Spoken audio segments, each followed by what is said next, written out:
Hey guys, first just want to say good job taking your test, good job completing one more thing. I know it's a crazy time of year and you are very much looking forward to the long weekend, so good job. The rest of the class is going to be at your own pace, working on what you need to do and what's going to be effective for you. So I'm going to start with, and try not to laugh, other people are taking a test still. We're going to start with the CRAAP test, and this isn't a real test, but it is a way for you to test resources. And I don't want to spend too much time reiterating what's a reliable resource, what's not a reliable resource, because I know you've been told that by English teachers for years. What I do want to give you is a very, very simplified version of how do you test a resource to know it's reliable, and quickly talk about why we can use some and why we can't use other resources.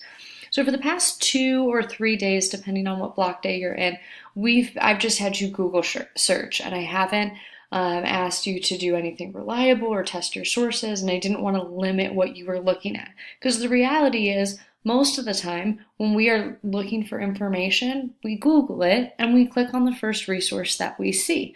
That's perfectly fine for getting a base level of knowledge. And like I made the joke in most of your classes, none of you are practicing psychiatrists, so it's okay to get that base level of knowledge.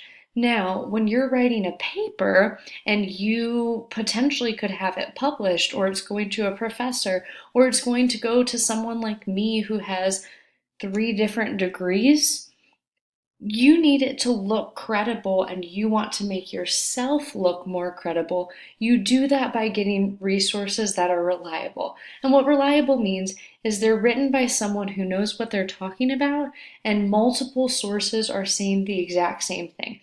So I love Wikipedia. I use Wikipedia probably on a daily basis.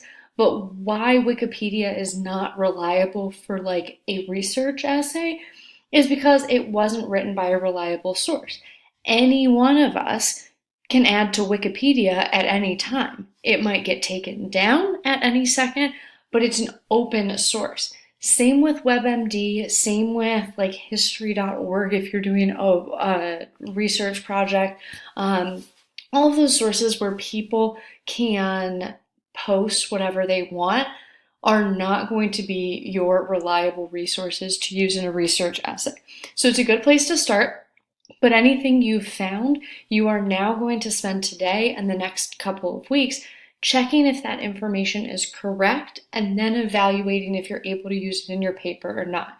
I would definitely say that any resource you look at, write down the web address. Do not forget to write it down. We can always go back and take out sources, but you don't want to lose the web address for anything. So anytime I'm writing an essay, last year I did my master's thesis and it was a 25-page essay, a research essay about grammar, which was boring, but interesting to me. And I had 18 different sources and I used lots of different things. I just had a Word document or a Google Doc running, and I'd copy and paste every website I use. After that, when I actually started writing, I picked and chose what sources I actually was going to use. So copy everything down. You can't go wrong with having more, and then we'll whittle that down later. So on to the CRAAP test. How do you know if a resource is reliable? Well, you can test if it's CRAAP, and in this case, CRAAP is good. First, you're going to look at the currency of the information, especially with a paper about medical conditions or mental illness like what we're doing. Timeliness is important. The brain and the medical world and the scientific world are constantly discovering new things.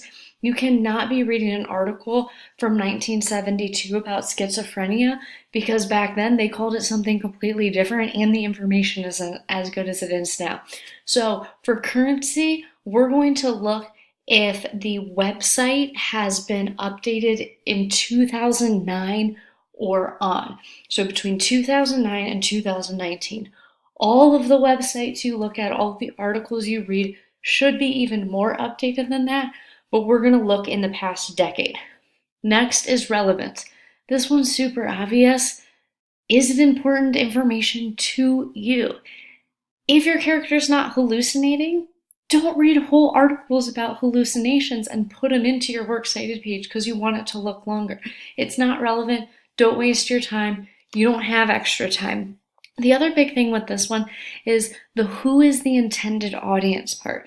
You are going to find articles and websites that might be written for medical students or for doctors who have been practicing for years. You might not understand a word of information on there. That is okay, but you might not want to use it. If it doesn't make sense to you, move on to something that does. Next, authority, the source of the information. Who's the author? Who's the publisher? Who's the source? Who's the sponsor? If you're looking at something that is sponsored by BuzzFeed, that's not going to be the most reliable medical source. If it's sponsored by Yale's medical school, that's going to be a great source for you. What are the author's credentials? All of these sources should be written by doctors. They should have a doctor in front of their name, and when you Google them, you should be able to find their practice. And always, always, always Google your authors. If they turn out to be a blogger who had their own experience with mental illness, that's interesting, but it doesn't make them a reliable source for a research essay. Accuracy. Is the information reliable, truthful, and correct? If what you see in one article is being contradicted in another article, you need to find which one is correct. If they are telling you that one of the leading symptoms of depression is hallucinations, you're going to have to look at a couple more articles and see if anyone else is saying that. You're going to find different information in different places, and that's why you use more than one article now or more than one source now, because your sources have to back each other up. It is not enough for me to say, hey, in college you write essays. You might believe me, you might not, but when every single teacher is telling you in college you write essays, that's when we start believing it, when we hear it from lots of different places. So in your paper, when you are the author of something and you want to be credible, you're going to say, I think this character has this thing, but it's not just me who thinks that. It's these 5 other people or 3 other people. You need 3 sources minimum for this, plus your book. So it will be 4 sources total, but just 3 websites about mental illness. Finally, what's the purpose? What's the reason this information exists? And what I'm really asking here is there a bias and is this propaganda? Are they trying to sell you a medicine to cure an illness? Well, that is going to be full of bias. That is going to be full of propaganda. That is not going to be the best source for your research essay on mental illness. How are you going to keep track of all this? I created a very, very easy checklist for you. So you have this resource, it's on Canvas, it's on the same page, and it's under our research essay module. You can always go back. But for each source you use for me, I want you to fill out this list. Currency, is it 2009 or newer? Relevant, skim the source. Is it potentially helpful? Is it easy to understand? You're just skimming at this point. Don't spend your time reading until you know it's reliable. Otherwise, it's a waste of your time. Authority, super, super easy trick on finding a website that has authority in academics. Does it end with .org, .gov, or .edu? If it ends with one of those, that makes it a already reliable source, and you don't have to look at the other stuff. If it's .com, that could be fine, but I want you to then look at what is the author or institution. Is it a doctor? Is it a medical information center? If yes, then you can keep going. The source is probably going to give you at least somewhat accurate information. Accuracy, now we're going to be reading the source. Can you verify the information? Does it sound like what you've been seeing before? Another really, really big one, are there any spelling, grammar, or typographical errors? If there's a spelling error in a medical document, skip it. Do not read. Just skip that website. It is not reliable. It was not published. It was not edited by someone that's credible. Skip it. And that's why I always talk to you guys about grammar and perfecting your writing. And that's what we're going to do with these essays. People immediately toss things away with errors because it makes the author look not credible. So we're going to make your essays basically perfect so they're as credible as possible. Again, what's the purpose of the information?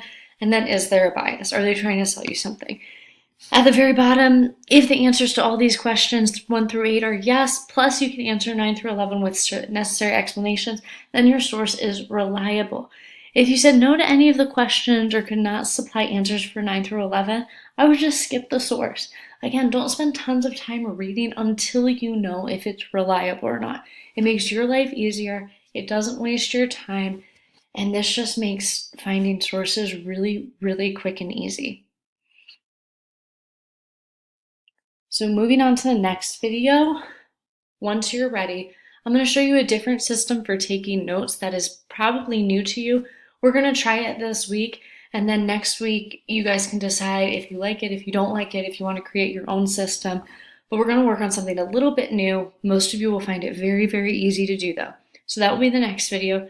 The third video, I'm going to show you how I'm going to research for Blanche Dubois, so you can see my thought process and what I'm looking for and what resources are credible. I will actually give you a list of resources that I know are reliable just to get you started.